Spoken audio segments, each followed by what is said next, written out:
আমরা শিল্পে ব্যবহার করি 26.79%। পুষ্যের উপর নির্ভরশীল, সেই জন্য এটা হচ্ছে। আমরা যদি সেটা যে ফসিল ফুয়েলের তুলনায় অর্থাৎ জীবাশ্ম জ্বালানির তুলনায় শহরে বিদ্যুতের ব্যবহার অনেক বেশি না বেশি হয়। আয়ুষ্য বাংলাদেশে বেশ বেশি হচ্ছে 150, 155, 160। যা মানুষের কর্মসংস্থানের জায়গা বলতে প্রধানত কৃষি। গ্রিন লাইন আছে, সেটা হচ্ছে বিনের কথা। এটা হচ্ছে একদম এক পাশে। এই বিদ্যুতের কোথায় ব্যবহার হয়? বিদ্যুৎটা 17 কেভি ভোল্ট থেকে গ্রাহককে বিদ্যুৎ দেওয়া আমার জন্য। গ্রামে বেশি বিদ্যুৎ ব্যবহার হয় না শহরে বেশি বিদ্যুৎ ব্যবহার হয়? কিন্তু কতগুলো কারণে বা এই বিপুল পরিমাণ আমদানি দেয় শুধুমাত্র জ্বালানি খাতেই তার প্রায় 65%, অর্থাৎ আমদানি করি আমরা 65 ছিল নিচে। 16 সালের পরে লাল দাগটা আস্তে আস্তে নিচে নামতে শুরু করলো ইউএসডি। অন্যদিকে জীবাশ্ম জ্বালানিতে ইনভেস্ট প্রান্তের গ্রাহক যে প্রায় 100 কিলোমিটার দূরে। এই গড়ের ওঠার না ওঠার পেছনে একটা প্রধান কারণ হলো বিদ্যুৎ। ব্যবহার করে গ্রামের মানুষ, ফ্যান, লাইট, যেগুলো তার মানে আমাদের গ্রামের সেটা হচ্ছে 20,400। যে বাংলাদেশে গ্রামের অর্থনৈতিক চিত্র ভিন্ন রকম।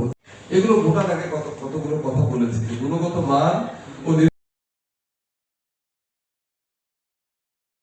ছিল। সেখানে আমরা টার্গেট দিয়েছিলাম 2030 সালের মধ্যে 10,000 মেগাওয়াট। পাশাপাশি দেশীয় বাস্তবতা পর্যালোচনা সাপেক্ষে নেট জিরো কার্বন এমিশন লক্ষ্যমাত্রা হয়। সেইটাকে যদি স্মার্ট না হয় তাহলে ধরেন এখন নেট মিটারিং আছে, কর্পোরেটরা খুব সক্রিয় হয়ে পড়েছে বড় বড় প্রকল্প করার জন্য। থেকে নিয়েছেন সেটা ব্যালেন্স করে আপনার হিসাবটা দেওয়া হবে। ফলে আপনি চেষ্টা করেছি বাংলাদেশি টেকনোলজি, বাংলাদেশি উদ্ভাবনকে সবচেয়ে বেশি। এই বিইআরসিটা হলো বিদ্যুৎ খাতের একটা বাংলাদেশ ব্যাংকের 20 লাখ টাকা বিনিয়োগ করে যাতে একটা নিরাপদ বিনিয়োগ পায়, একটা রিটার্ন পায়, সে নবায়ন বিদ্যুৎ আনতে বাধ্য হবে, তার সামনে কোনো উপায় থাকে। কিন্তু এখন সরকার 10,000 মেগাওয়াট সেই টার্গেট নির্ধারণ করেছে। এটা দেখে আমাদের ভালো লাগে। জ্বালানির পণ্য তালিকা তৈরি করতে হবে। তালিকাভুক্ত প্রতিটি কোম্পানি, ইন্ডিয়া যদি কোনো কারণে আমদানি রপ্তানি করা বন্ধ করে দেয়, আপনি বিপদে পড়বেন। আর আপনার অগ্রাধিকার দিয়ে নীতিমালা গ্রহণ করতে হবে। নিজস্ব উদ্ভাবিত জ্বালানি ও বিদ্যুৎ বিনিয়োগ করবেন। সেই এক্সাম্পল গুলো আপনারা চাইলে আমরা আপনাদেরকে শেয়ার করতে পারি। ধারা যেটা মানে বিইআরসি সবচেয়ে শক্তিশালী ধারা, যেটা কারণে সে আমরা 6 নম্বরে বলেছি নিয়ন্ত্রণ বাস্তবায়ন সংস্থা জ্বালানি। এখন এই ইনকিউবেটরটা আপনাকে নিরবিচ্ছিন্ন বিদ্যুৎ দিয়ে চাইতে হবে।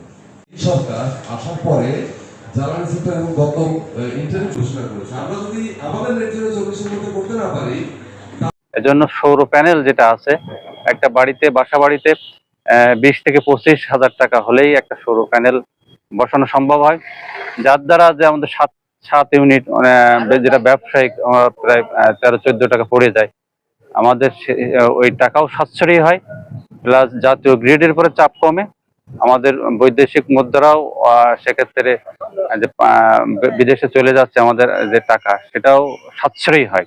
আমরা যদি পার্শ্ববর্তীদের ভারতের দিকে দেখি, যে তারা যদি ব্যক্তি উদ্যোগে বা অন্য যে কোনো ভাবে যদি 1 কিলোওয়াট সোলার প্যানেল থেকে বিদ্যুৎ, বিশেষ করে নবায়নযোগ্য বিদ্যুৎ উৎপাদনের জন্য আগ্রহী হয়, সরকার তাদের 30,000 টাকা করে ভর্তুকি দিচ্ছে।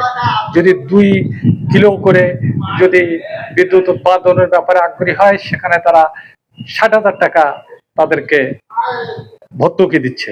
ঠিক একইভাবে যদি 3 কিলো করা হয়, সেখানে 78,000 টাকা ভর্তুকি দিচ্ছে।